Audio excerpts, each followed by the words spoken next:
നമ്മുടെ റിയാസിക്കയും അതേപോലെ നമ്മുടെ സ്വന്തം സൗമ്യ കുട്ടി ഇവിടെ ഉണ്ട്. അപ്പൊ അവരുടെ നമ്മുടെ ഒറിജിനൽ ഫാമിലി ആയിട്ടൊന്ന് മീറ്റ് ചെയ്യാം. അപ്പം മോന്റെ പേരെന്താണ്? പാർത്ഥിവ്. പാർത്ഥിവ് എത്രയല്ല പഠിക്കുന്നേ? 5-ല്. മോന് അമ്മ അടിക്കാറുണ്ടോ വീട്ടില്? അടിക്കോ? അപ്പൊ എല്ലാ സത്യങ്ങളും പുറത്തു വരുന്നുണ്ട്. അമ്മ എങ്ങനെയാണ്? നല്ല സ്ട്രിക്റ്റ് ആണോ പാവമാണോ? ആവറേജ് ആണ്. അപ്പൊ എല്ലാ സത്യങ്ങൾ കുഞ്ഞു മനസ്സിൽ കള്ളമില്ല എന്ന് പറയുന്നോട്ട്. മോൻ നല്ല സുന്ദര കുട്ടനാന്ന് ആരെങ്കിലും പറഞ്ഞിട്ടുണ്ടോ? അതെ, അവന് കൊറേ ലൈനൊക്കെ ഉണ്ട്.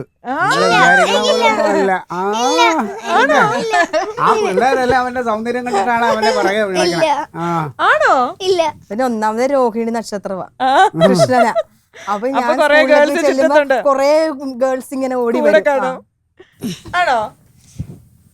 ഇപ്പൊ സിംഗിളാ. ഇപ്പൊ സിംഗിൾ ആണ്. Oh my God.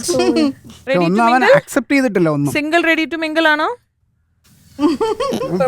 വെയിറ്റിംഗിലാണെന്ന് തോന്നുന്നു. അതെ. ഇനി നമുക്ക് നമ്മുടെ ക്ലീറ്റോട് സ്വന്തം ഫാമിലി, നമ്മുടെ റിയാസിക്കയുടെ വൈഫും മോനും ഇവിടെ ഇരിപ്പുണ്ട്. അപ്പം ഇനി ചേട്ടനെ കുറിച്ചുള്ള കുറെ സത്യ കാര്യങ്ങൾ നമുക്ക് അറിയാൻ വേണ്ടി ചേച്ചീനെ പൊക്കാം. ഇതാണ് ശരിക്കും എന്റെ തങ്കം. റിയാസിക്ക വീട്ടിലും എങ്ങനെയാണ്? ഇതുപോലെ തന്നെ നല്ല ഫണ്ണി ആയിട്ടിരിക്കുന്ന ആളാണോ? ദേഷ്യമൊക്കെ വരാറുണ്ടോ? എങ്ങനെയാണ്? ഇല്ല, വീട്ടില് ഫണ്ണിയൊന്നുമില്ല. അല്ല, എനിക്ക് ഭയങ്കര ദേഷ്യമല്ല, നോർമൽ. അപ്പൊ ചെറിയ ചെറിയ ദേഷ്യങ്ങളൊക്കെ വരാറുണ്ട്. അപ്പൊ ഇതുപോലെ ഇങ്ങനെ കളിയും തമാശയും അങ്ങനെയൊക്കെ നല്ല. ഇപ്പൊ ഇവിടെ നല്ല ഇവിടെ കിടന്ന് ജോക്ക് അടിക്കുന്നുണ്ടായിരുന്നു. പിന്നെ അടിപൊളിയായിട്ട് പാട്ട് പാടുന്നുണ്ട്. വീട്ടിൽ പാടാറുണ്ടോ? വീട്ടിലിങ്ങനെ പാടാറുണ്ടോ? അപ്പൊ ചേച്ചിക്ക് വേണ്ടി പാടാറുണ്ടോ? എനിക്ക് പറയുന്ന പാട്ടൊക്കെ പാടാറുണ്ട്. അപ്പൊ ഒരു റൊമാൻറ്റിക് ഹസ്ബൻഡ് ആണ്. ഏകദേശം ചേച്ചി നോക്കുന്നു ഒന്നുകൂടെ ആണെന്ന് പറഞ്ഞിട്ട് ഒരു നോട്ടവും കൂടെ ശരിക്കും നോക്കട്ടെ. ആണോ? റൊമാൻറ്റിക് ഹസ്ബൻഡ് വേണമെങ്കിൽ പറയാം. ചെറിയ ചൊറിയുള്ള റൊമാൻറ്റിക് ഹസ്ബൻഡ്. അതൊക്കെ മോന്റെ പേരെന്താ? റിഹാൻ. മോൻ ഏതിലാ പഠിക്കുന്നേ? ഞാൻ ഇപ്പൊ 7th. ഏത് സ്കൂളിലാ? അമൃത കേരളീയ വിദ്യാഭ്യാസം അവിടെ പഠിക്കുന്നത്. മോന് പപ്പ എങ്ങനെ വീട്ടിൽ അടിക്കാറൊക്കെ ഉണ്ടോ? വഴക്ക് പറയാറുണ്ടോ? ചെറുതായിട്ട് വഴക്ക് പറയാറ് ഉണ്ട്. അടിയൊക്കെ ഉണ്ടോ? ഇടയ്ക്കൊക്കെ ഉണ്ട്. പപ്പ എങ്ങനാ നല്ലായിട്ട് മോന് പാട്ടൊക്കെ പാടിത്തരാറുണ്ടോ? ഓ, മോൻ പാടുവോ? ഞാൻ പാട്ട് പാടുമ്പോ എന്നെ പ്രോത്സാഹിപ്പിക്കുന്ന ഒരാളെ ഉള്ളൂ. കാരണം ഇവന്റെ മൂത്തവർ 2 പേരുണ്ട്. അവര് കോളേജില്ല, അവരൊക്കെ വലിയ ആൾക്കാരാണ്. പക്ഷെ ഞാൻ 3 പേര്. ഞാൻ പാട്ട് പാടി കഴിഞ്ഞാൽ എവിടെയെങ്കിലും ഇരുന്നിട്ട് കൈയടിക്കും. പ്രോത്സാഹന കമ്മിറ്റിയാണ്.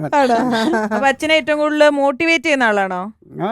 ഭയങ്കരമായിട്ട് പറയാൻ പറ്റൂല. നല്ല പാട്ട് ഇതാണെങ്കിൽ ഏറ്റവും കൂടുതൽ ഇത് ചെയ്യും. ഇപ്പൊ ചേട്ടനും ഇതുപോലെ ഷൂട്ടിലൊക്കെ ഇങ്ങനെ നല്ല തിരക്കായിട്ടുള്ള ഒരാളാണ്, നല്ല പോപ്പുലർ ഒരു ആക്ടറാണ്. അപ്പം ചേച്ചിയുടെ ഒരു പേഴ്സണൽ ലൈഫിൽ എങ്ങനെയായിരുന്നു? മീൻസ് എല്ലാം വട്ടം ചേട്ടൻ അവൈലബിൾ ആയിരിക്കത്തില്ലല്ലോ ചിലപ്പോൾ ഇതുപോലെ ഫംഗ്ഷൻസിനും എല്ലാത്തിനും. അപ്പൊ എങ്ങനെയാണ് ചേച്ചിക്ക് ഇത് മാനേജ് ഒക്കെ ചെയ്യാൻ പറ്റുന്നത്? ചെയ്തല്ലേ പറ്റൂ. കാരണം നമ്മളില്ലാത്തപ്പോ അവര് തന്നെ എല്ലാ കാര്യങ്ങളും എപ്പോഴും ഉണ്ടോ? ഇല്ലല്ലോ, നമ്മളിങ്ങനെ അങ്ങോട്ടും ഇങ്ങോട്ടും ഒക്കെ ആയിരിക്കും. അപ്പൊ ചേച്ചി ഒറ്റയ്ക്ക് മാനേജ് ചെയ്തു പോകും.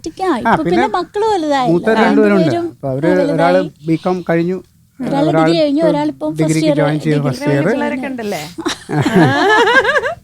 ഫുഡ് കുറയ്ക്കുന്നതാണോ അതോ ഡയറ്റിംഗ് ആണോ? ഫുഡ് ആവശ്യത്തിന് കഴിക്കാന്നുള്ളത്. വേറെ കാര്യം, ഡയറ്റിംഗ് ഒന്നുമില്ല. നമ്മുടെ ഒരു നല്ല സമയം ഉണ്ടല്ലോ ഫുഡ് കഴിക്കണം, ആ സമയത്ത് ഇഷ്ടംപോലെ ഫുഡ് കഴിച്ചിട്ടുണ്ട്. അപ്പൊ ഇനിയിപ്പോ പ്രത്യേകിച്ച് ഒന്നിനോടും അങ്ങനെ ഒരു ക്രേസ് ഒന്നുമില്ല, എല്ലാം കഴിച്ചു. അപ്പം ജീവൻ നിലനിർത്താൻ വേണ്ടി കഴിക്കുക, അത്രേ ഉള്ളൂ. അപ്പൊ നമുക്ക് എന്തായാലും ഇനി നമ്മുടെ വ്യൂവേഴ്സിന് എല്ലാരും കൂടെ ഒരു ഹാപ്പി ഓണം പറയാം.